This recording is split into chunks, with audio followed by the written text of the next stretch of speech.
ओम शांति। आज है 19 फरवरी, शिव बाबा की साकार मुरली। आज मीठे बाबा कहते हैं, मीठे बच्चे, तुमने अब तक जो कुछ पढ़ा है उसे भूल जाओ। जीते जी मरना माना सब कुछ भूलना। पिछला कुछ भी याद ना आए। प्रश्न, जो पूरा जीते जी मरे हुए नहीं हैं, उनकी निशानी क्या होगी? उत्तर, वह बाप से भी आर्ग्यू करते रहेंगे, बहस करते रहेंगे, शास्त्रों का मिसाल देते रहेंगे। जो पूरा मर गए वह कहेंगे, बाबा जो सुनाते वही सच है। हमने आधा कल्प जो सुना वह झूठ ही था, इसीलिए अब उसे मुख पर भी ना लाए। बाप ने कहा है, हियर नो इविल। गीत ओम नमः शिवाय। ओम शांति बच्चों को समझाया गया है। जब शांति में बिठाते हो, जिसको निष्ठा अक्षर दिया है, यह ड्रिल कराई जाती है।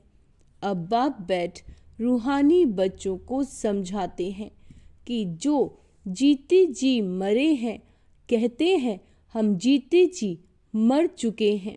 जैसे मनुष्य मरता है तो सब कुछ भूल जाता है, सिर्फ संस्कार रहते हैं। अभी तुम भी बाप का बनकर दुनिया से मर गए हो। बाप कहते हैं, तुम्हारे में भक्ति के संस्कार थे, अब वह संस्कार बदल रहे हैं। तो जीते जी तुम मरते हो ना।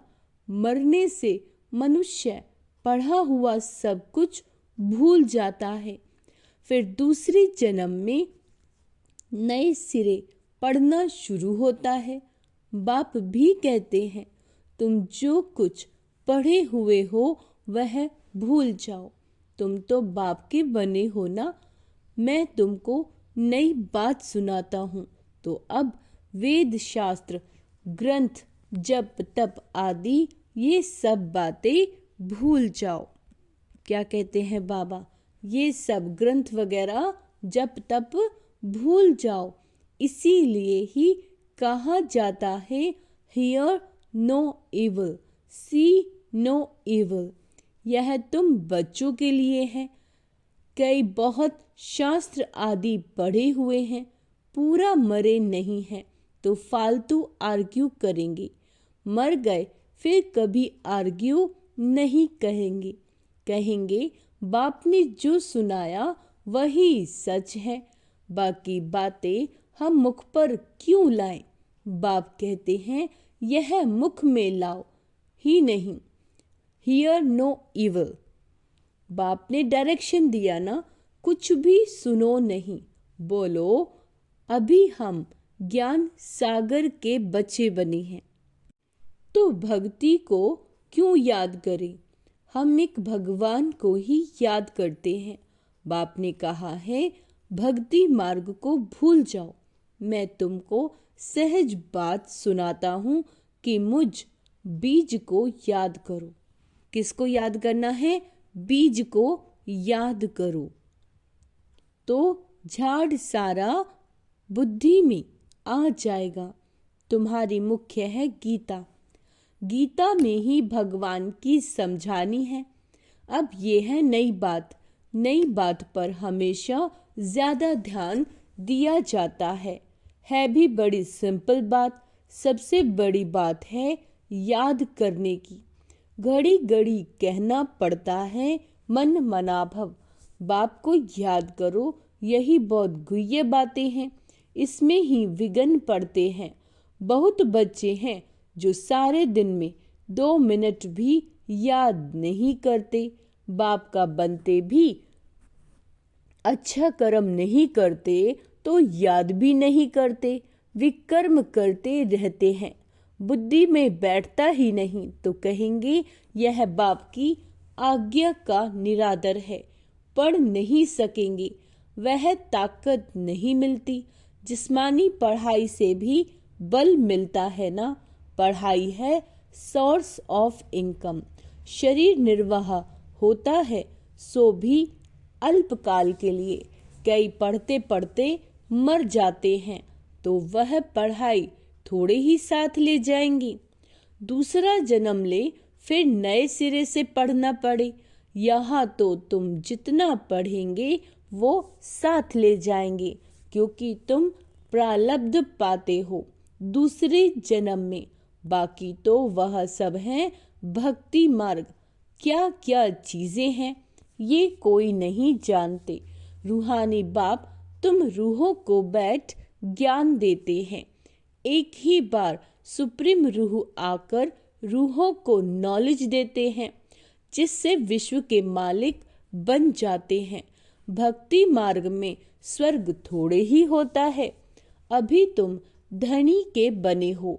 माया कई बार बच्चों को भी निर्धन का बना देती है। छोटी छोटी बातों में आपस में लड़ पड़ते हैं। बाप की याद में नहीं रहते तो निर्धन के हुए ना। निर्धन का बना तो जरूर कुछ ना कुछ पाप कर्म कर देंगे। बाप कहते हैं मेरा बनकर मेरा नाम बदनाम ना करो। एक दो से बड़ा प्यार से चलो, उल्टा सुल्टा बोलो मत। बाप को ऐसी ऐसी अहिल्याएं कुब जाएं, भीलनियों का भी उद्धार करना पड़ता है। कहते हैं भीलनियों के बेर खाए। अब ऐसे ही भीलनियों के थोड़े ही खा सकते हैं। भीलनी से जब ब्राह्मणी बन जाती है तो फिर क्यों नहीं खाएंगे। इसीलिए ब्रह्मा भोजन की महिमा है। शिव बाबा तो खाएंगे नहीं, वह तो अभोक्ता है। शिव बाबा क्या है? अभोक्ता। बाकी यह रथ तो खाते हैं ना ब्रह्मा बाबा। तुम बच्चों को कोई से आर्ग्यू बहस करने की दरकार नहीं। हमेशा अपना सेफ साइड रखना चाहिए। अक्षर ही दो बोलो। शिव बाबा कहते हैं।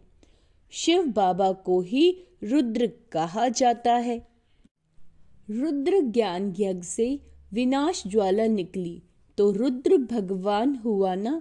श्री कृष्ण को तो रुद्र नहीं कहेंगे। विनाश भी कोई श्री कृष्ण नहीं कराते। बाप ही स्थापना विनाश पालना करते हैं, खुद कुछ नहीं करते, नहीं तो दोष पड़ जाए। वह है करण करावनहार। क्या है वो? करण करावनहार। बाप कहते हैं हम कोई कहते नहीं कि विनाश करो। ये सारा ड्रामा में नूंधा हुआ है। शंकर कुछ करता है क्या? कुछ भी नहीं। ये तो सिर्फ गायन है कि शंकर द्वारा विनाश। बाकी विनाश तो वह आप ही कर रही हैं। यह अनादि बना हुआ ड्रामा है जो समझाया जाता है। रचयिता बाप को ही सब भूल गए। कहते हैं गॉड फादर रचयिता है, परंतु उनको जानते ही नहीं। समझते हैं कि वह दुनिया क्रिएट करते हैं। बाप कहते हैं मैं क्रिएट नहीं करता, मैं चेंज करता हूँ। कलयुग को सतयुग बनाता हूँ। मैं संगम पर आता हूँ, जिसके लिए गाया हुआ है सुप्रीम ऑस्पिशियस युग। भगवान कल्याणकारी है, सबका कल्याण करते हैं, परंतु कैसे और क्या कल्याण करते हैं ये कुछ भी जानते नहीं। अंग्रेजी में कहते हैं लिबरेटर, गाइड, परंतु उसका अर्थ थोड़े ही समझते हैं। कहते हैं भक्ति के बाद भगवान मिलेगा, सद्गति मिलेगी। सर्व की सद्गति तो कोई मनुष्य कर न सके। सर्व की सद्गति तो कोई मनुष्य कर ना सके, नहीं तो परमात्मा को पतित पावन सर्व का सद्गति दाता क्यों गाया जाए। बाप को कोई भी जानते नहीं, निर्धन के हैं। बाप से विपरीत बुद्धि है। अंडरलाइन करेंगे, बाप से विपरीत बुद्धि है। भगवान समझा रहे हैं, लेकिन अब बाप क्या करे? जब नहीं समझते तो बाप भी क्या करे? बाप तो खुद मालिक है। उनकी शिव जयंती भी भारत में मनाते हैं। बाप कहते हैं मैं आता हूँ भक्तों को फल देने। जो भी भक्ति की है उसके फल के रूप में शिव बाबा हमें ज्ञान देते हैं। तो बाबा कहते मैं भक्तों को भी फल देने आता हूँ, आता भी भारत में हूँ। आने के लिए मुझे शरीर तो जरूर चाहिए ना। प्रेरणा से थोड़े ही कुछ होगा। इनमें प्रवेश कर इनकी मुख द्वारा तुमको ज्ञान देता हूँ। गौमुख की बात नहीं, यह तो इस मुख की बात है। मुख तो मनुष्यों का चाहिए, ना कि जानवर का। इतना भी बुद्धि काम नहीं करती। दूसरी तरफ फिर भागीरथ दिखाते हैं। अच्छा, वह कैसे और कब आते हैं जरा भी किसी को पता नहीं। तो बाप बच्चों को बैठ समझाते हैं कि तुम मर गए तो भक्ति मार्ग को एकदम भूल जाओ। शिव भगवानुवाच्य मुझे याद करो तो विकर्म विनाश हो जाएंगे। मैं ही पतित पावन हूँ, तुम पवित्र हो जाओगे, फिर सबको ले जाऊंगा। मैसेज घर घर में दो। बाप कहते हैं मुझे याद करो तो विकर्म विनाश होंगे, तुम पवित्र बन जाओगे। विनाश सामने खड़ा है। क्या कहा है बाबा ने? विनाश सामने खड़ा है। तुम बुलाते भी हो ना, हे पतित पावन आओ, पतितों को पावन बनाओ। राम राज्य स्थापन करो, रावण राज्य से मुक्त करो। वह हर एक अपने अपने लिए कोशिश करते हैं। बाप तो कहते हैं मैं आकर सर्व की मुक्ति करता हूँ। सभी 5 विकार रूपी रावण की जेल में पड़े हैं। मैं सर्व की सद्गति करता हूँ। मुझे कहा भी जाता है दुख हरता सुख करता। राम राज्य तो जरूर नई दुनिया में होगा। तुम पांडवों की अभी है प्रीत बुद्धि। कोई कोई की तो फौरन प्रीत बुद्धि बन जाती है। कोई कोई की आहिस्ते आहिस्ते प्रीत जुटती है। कोई तो कहते हैं बस हम सब कुछ बाप को सरेंडर करते हैं, सिवाय एक के दूसरा कोई रहा ही नहीं। सबका सहारा एक गॉड ही है। इतनी सिंपल बात है।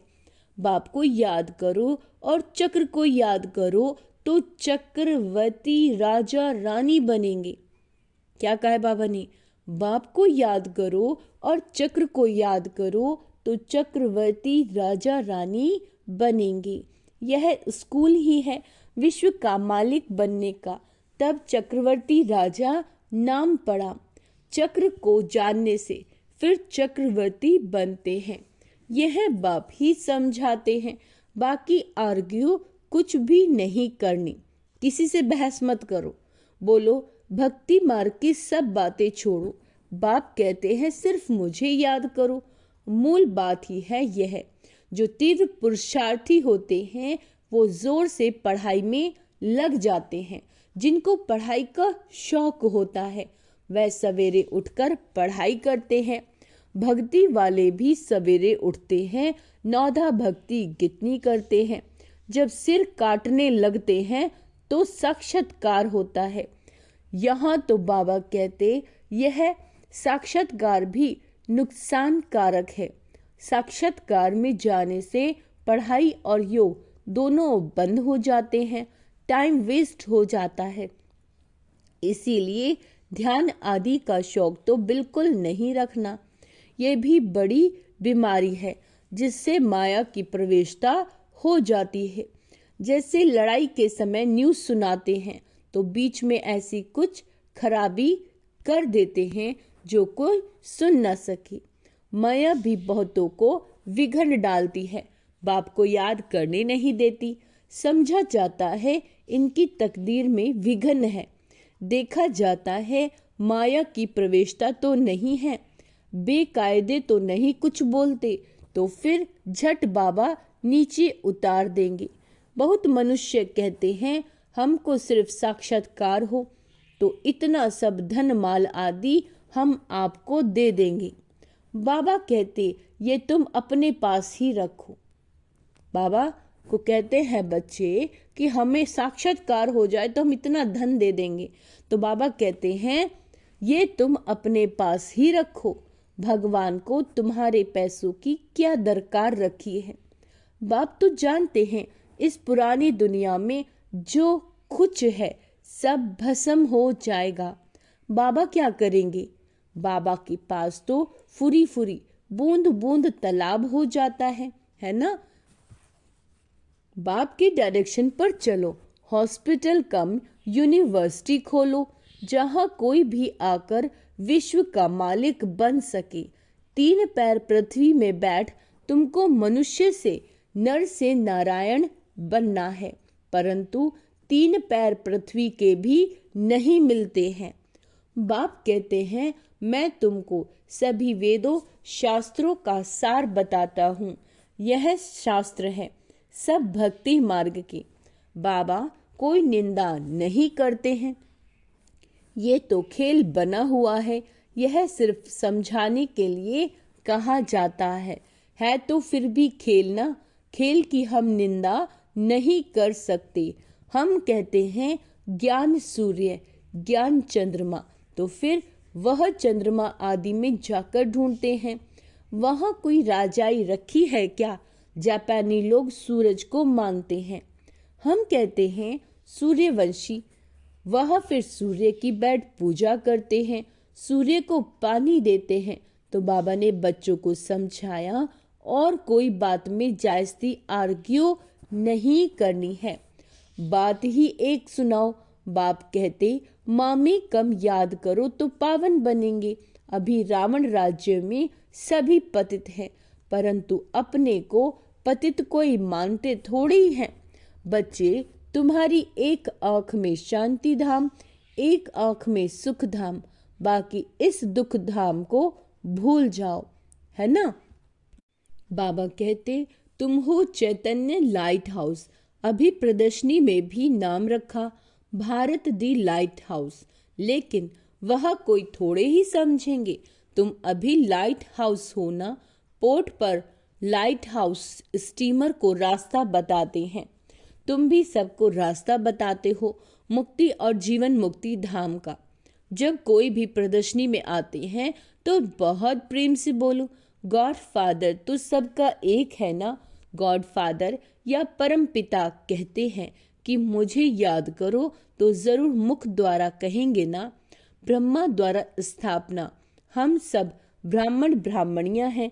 ब्रह्मा मुख वंशावली, तुम ब्राह्मणों की वह ब्राह्मण भी महिमा गाते हैं।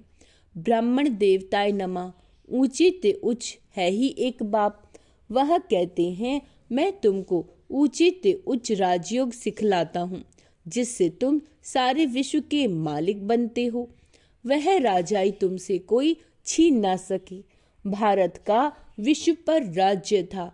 भारत की कितनी महिमा है, अभी तुम जानते हो कि हम श्रीमत पर यह राज्य स्थापन कर रहे हैं।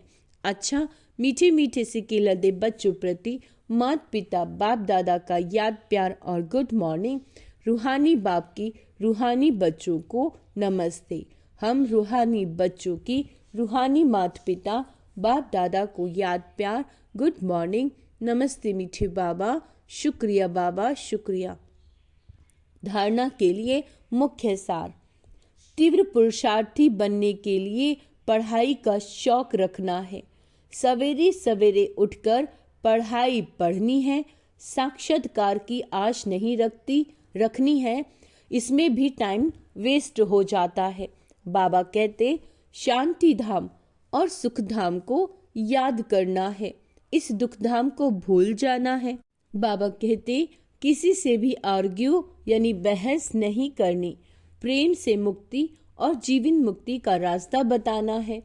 वरदान सदा सुखों के सागर में, सदा सुखों के सागर में लवलीन रहने वाले अंतर्मुखी भव। कहा जाता है अंतर्मुखी सदा सुखी। जो बच्चे सदा अंतर्मुखी भव का वरदान प्राप्त कर लेते हैं वह बाप समान सदा सुख के सागर में लवलीन रहते हैं। सुखदाता के बच्चे स्वयं भी सुखदाता बन जाते हैं। सर्व आत्माओं को सुख का ही खजाना बांटते हैं। तो अंतर्मुखी बन ऐसी संपन्न मूर्ति बन जाओ जो आपके पास कोई भी किसी भी भावना से आए अपनी भावना संपन्न करके जाए।